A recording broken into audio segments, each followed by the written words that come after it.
খুব ভালো সাড়া পাচ্ছি। জয়নগরে গতকাল গিয়েছিলাম জয়নগরে 2 মণিতট অঞ্চলে, সেখানে আমরা প্রচার কার্য ফার্স্ট শুরু করেছিলাম এবং প্রত্যেকটা মানুষের এবং আমার মা বোনেদের এবং যারা বৃদ্ধ কাকা বাবা এবং যারা ইয়ং জেনারেশন যারা আছে প্রচণ্ডভাবে উচ্ছ্বাস। তারা শুধু ভোটের অপেক্ষায় আছে এবং তারা তাদের গণতান্ত্রিক অধিকারটা প্রয়োগ করতে চাইছে।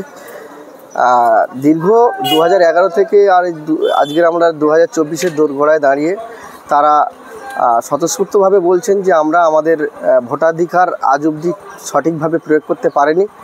2024 জয়নগর লোকসভা কেন্দ্রের আমাদের আইএসএফের মনোনীত প্রার্থী হয়েছেন মেঘনাদ হালদার মহাশয়। তিনি হচ্ছে প্রাক্তন শিক্ষক সোনারপুর হাই স্কুলের এবং আমরা আশাবাদী যে বিপুল ভোটে জয়ী হয়ে উনি পার্লামেন্টে ওনাকে এই লোকসভা কেন্দ্রের মানুষ পাঠাবে।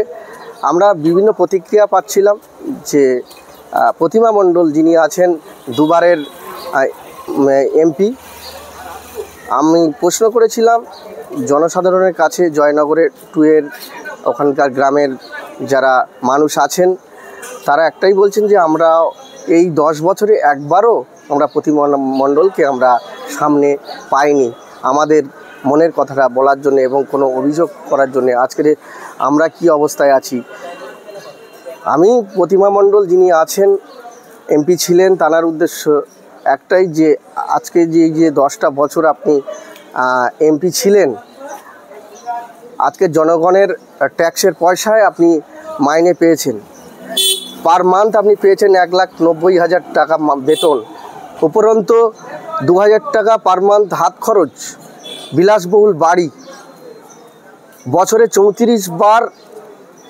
বিমান ভ্রমণ ফ্রি অফ কস্ট এবং এসি ফার্স্ট ক্লাস রুমে আনলিমিটেড যাতায়াত, 25,000 ইউনিট ইলেকট্রিক বিল ফ্রি এবং অবসর শেষে 2 লাখ টাকা আপনার পেনশন থাকবে। তাহলে জনগণ আপনাকে ভোট দিয়ে আশীর্বাদ করে আপনাকে পার্লামেন্টে পাঠিয়েছিল যাতে জনগণের কষ্ট দুঃখের কথা, অভাব অভিযোগের কথা যাতে আপনি পার্লামেন্টে গিয়ে বলেন। আমাদের এই বাসন্তী আমি কিন্তু এখানে যেভাবে উন্নয়ন একটা এমপি কোটায় থাকা উচিত সেভাবে উনি কি উন্নয়ন করেছেন 10 বছরে এই 7টা বিধানসভায় জয়নগর লোকসভা কেন্দ্রে প্রত্যেকটা বিধানসভার উনি বোর্ড টাঙিয়ে দিন যে এমপি কোটায় কি সার্কুলার ছিল আর উনি কি কাজ করেছেন। এবং গোসাবা ব্লকের যেহেতু আমি ব্লক সভাপতি, তো সেই অনুযায়ী এবং জেলার জয়েন্ট সেক্রেটারি, গোসাবা ব্লকের 9টা দ্বীপ 14টা অঞ্চল, এর যোগাযোগের একমাত্র মাধ্যম হচ্ছে নৌকা, কিন্তু গোসাবায় একটাও ব্রিজ হয়নি। এখানকার মানুষের প্রায় গোসাবা এবং বাসন্তী এখানে লক্ষ লক্ষ মানুষের সমাগম, কিন্তু সেই অনুযায়ী আজ অবধি 10 বছরে একটা কোনো সুপার স্পেশালিটি হসপিটাল হয়নি। গোসাবা ব্লকের যে হসপিটাল আছে যৎসামান্য পরিষেবা উপযুক্ত কোনো আমি একটা প্রতিবেদনে দেখছিলাম যেখানে উনি স্টেটমেন্ট দিয়েছিলেন যে এই কোটায় আমি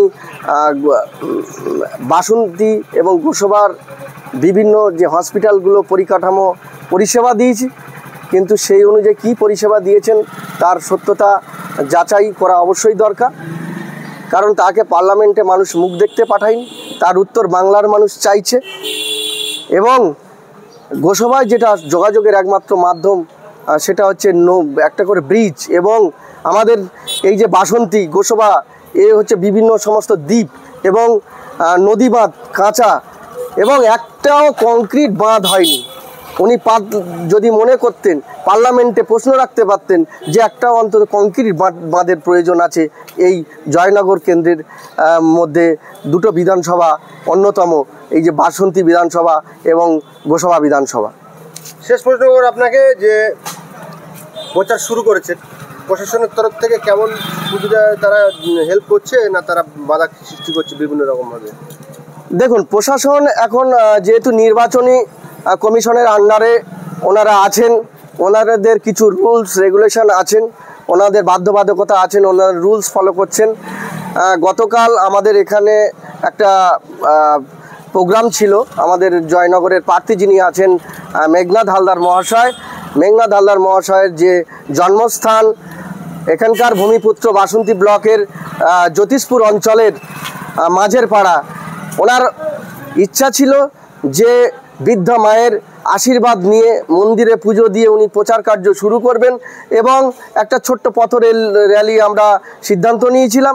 কিন্তু কার্যকারণে যে সুবিধা অ্যাপ নির্বাচন কমিশন যেটাকে ওই অ্যাপের মাধ্যমে সমস্ত আবেদন করতে বলেছিলেন, কিন্তু কার্যকারণে যান্ত্রিক গোলযোগ এবং বারবার সার্ভার ডাউন হয়ে যাওয়ায় আমরা অ্যাপিল করতে ব্যর্থ হই এবং সবশেষে আমি এসপিকে মেল করি এবং সেটা ফরওয়ার্ড টু আমি বাসন্তী আইসিকে করি, কিন্তু সেটাকে গ্রান্টেড উনি করেননি। তার কারণ মান্যতা দেননি। উনি বলেছেন যে এখন সব কিছু নির্বাচনে আওতায় আছে, নির্বাচন কমিশনার সিদ্ধান্তর বাইরে গিয়ে আমরা কিছু করতে পারবো না। আমরা আইএসএফ পার্টির আমাদের নওশাদ সিদ্দিকের আদর্শ এবং দেখেছি যে 21শে জানুয়ারি কলকাতা হাইকোর্ট যে অর্ডার দিয়েছিল যে এতজন নিয়ে করতে হবে, সেটা 21শে জানুয়ারি আমরা রাজ্য কমিটির 22 জন নিয়ে আইন এবং কোর্টকে মান্যতা দিয়ে আমরা সেই প্রোগ্রামটা করেছিলাম। সেরকম আজকে যেহেতু আইসি সাহেব বাসন্তীর উনি ঠিকই বলেছেন, উনি রুলসের বাইরে যাবেন না, আমরা ওনার আইনকে মান্যতা দিয়ে সংবিধানকে মান্যতা দিয়ে উনি বলেছেন যে আজকে আপনারা প্রোগ্রামটা পোস্টপোন করুন। আবার কবে প্রোগ্রাম শুরু করবেন? আমরা দুদিনের মধ্যেই আমরা সমস্ত কিছু কাগজপত্র রেডি করে আশা করছি আমরা যে প্রোগ্রামটা আজকে হওয়ার কথা ছিল আমরা শুরু করব। প্রত্যেক মানুষের সাড়াও আমরা পেয়েছিলাম। আমাদের কবে শুরু করবে সেটা একটু বলুন। সম্ভবত আমরা শনিবারে হ্যাঁ।